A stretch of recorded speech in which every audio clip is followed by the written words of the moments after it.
Bring your legs a little bit further than hip distance apart, neutral in the back of the pelvis.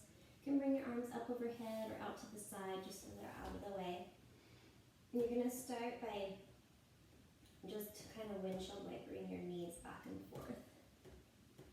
So kind of rotating around this low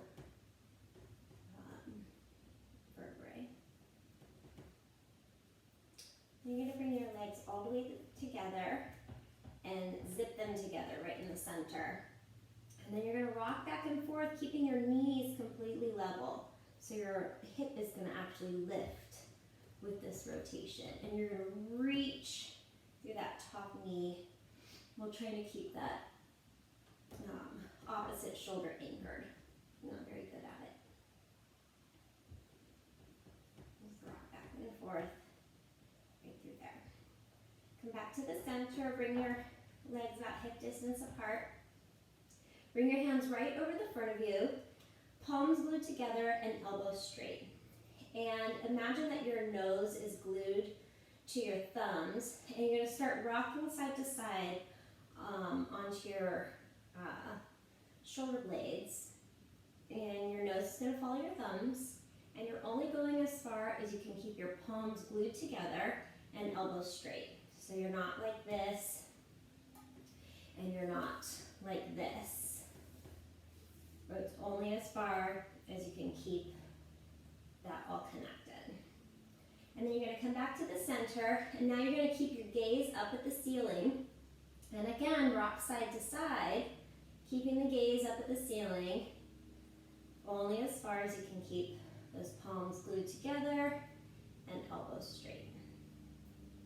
And then come back to the center, and now you're going to look the opposite direction of where your arms are going.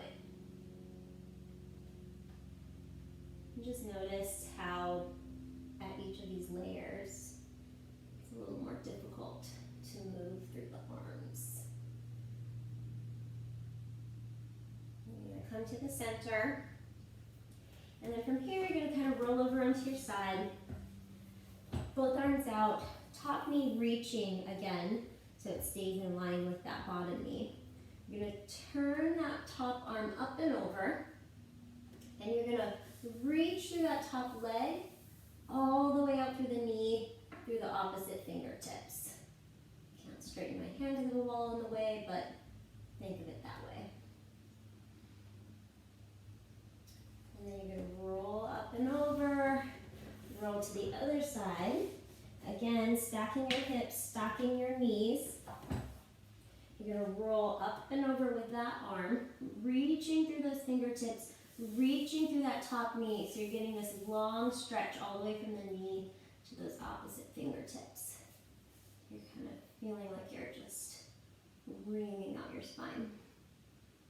And you're going to come back to the center and come on up. And you're going to come onto your hands and your knees. And from here, we're going to start with a little thoracic rotation. So you're going to bring your palm on the back of the head, elbow bent. And from here, you're just going to open up your chest to the opposite side of the room. You're away from that standing hand. And you're only going, it's a small movement, because you're just working through that upper spine. And then let's switch to the other side. Palm on the back of the head, elbow out, and just a little twist. Think about exhaling as you twist. Get more ring out of that spine. Now you're going to put your arms straight out to the side. You're going to twist everything. Look up towards your hand. Shoulder's going to go with it. Bring it down and through. Thread that needle. Reach back like towards your feet. And this top arm is going to go back at a diagonal.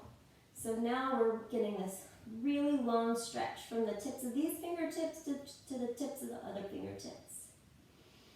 And then inhale here and feel like you're inhaling and filling out the back ribs. And feel that extra little stretch as you do that. And then come on up. Bring that hand in, do it again. Arms up high. Thread that needle through. reach down, reach the arms back, and inhale into the back of the ribs.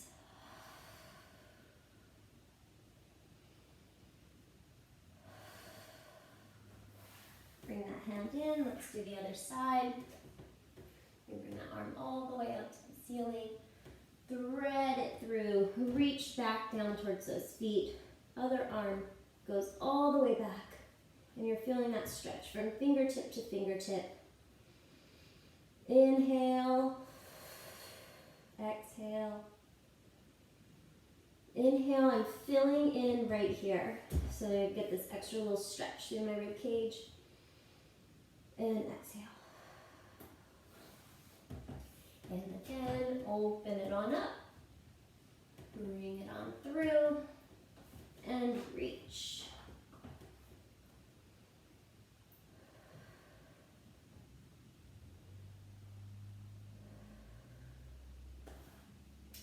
Hands in. Now you're going to do what I call a spinal wave. So we're going to go into a cat-cow, but we're going to initiate everything from the pelvis. So you're looking for that sequential movement of the vertebrae. So you're going to tuck the pelvis and feel that rounding up from there. And then you're going to untuck from that pelvis, go into that lumbar arch, feel like you're reaching that tailbone, and then your head will come up. And then rounding from the bottom all the way up to the crown of the head. And then reaching from that tailbone up, back through the crown of the head. One more like that. Tucking from the tail, then to the top of the head. Reaching from the tail, and then to the top of the head. And now we're going to add some movement here. So you're going to tuck through the tail and come forward, and then reach through the tail to go back. Tuck through the tail, come forward, reach to go back. Tuck to come forward, reach to go back. And then you're going to come into a downward dog position. Same movement. So we're going to tuck through the tail to come forward all the way to the crown of the head. From here you're going to reach, bend the knees, come into that long arch through the spine, stand it up, tuck through the tail, round, round, round, round, round, round, and then reach through the tail all the way up. Tuck and reach. And tuck and reach. Go into a little downward dog. Go into child's pose. Come onto the stomach. We're going to do a little swan. So hands just a little bit in front of you. Head down. From here, lift the head. Feel like you're reaching the head up as you slowly peel the spine backwards. And then slowly lay the spine down. So we're not lifting up and just jamming it straight into the low back. It's a reach forward and then up as you peel each vertebrae off. And my core is held in and engaged. Glutes are helping me. And then lay it down one at a time. We'll bring it down. Good. You're going to come on up. We're going to go into some little mermaids, get some lateral flexion here. So front leg bent forward. Well, whatever. Let's do right leg bent forward, left leg bent out to the side. You're going to arc the arm up and over. Bring the ear to the shoulder first, and then come up and over. And then over the other direction, ear to the shoulder first. Again, we're looking for that sequential movement through the spine. Bring that arm up and over. And then again, ear to the shoulder, and up and over, and ear to the shoulder, and up and over. And then you're going to switch your legs. we're going to do that again. So ear to the shoulder, bring that arm up and over. I like to bend my elbow, allows me to go a little bit deeper, and I reach through those top fingertips. And then again, ear to the shoulder, bend, bend, bend, bend, bend. And I'm not flopping into this. I'm really reaching this rib up into my body as I reach through these top fingertips. And over to the other side. And back. And down. And then I like to come back onto my back and then just do some pelvic tucks just to work through that kind of lumbosacral position right where my sacrum connects with my lumbar spine, and then do some pelvic circles. So I'm kind of drawing a circle around the back of the sacrum, getting some movement and mobility through that L5, S1 connection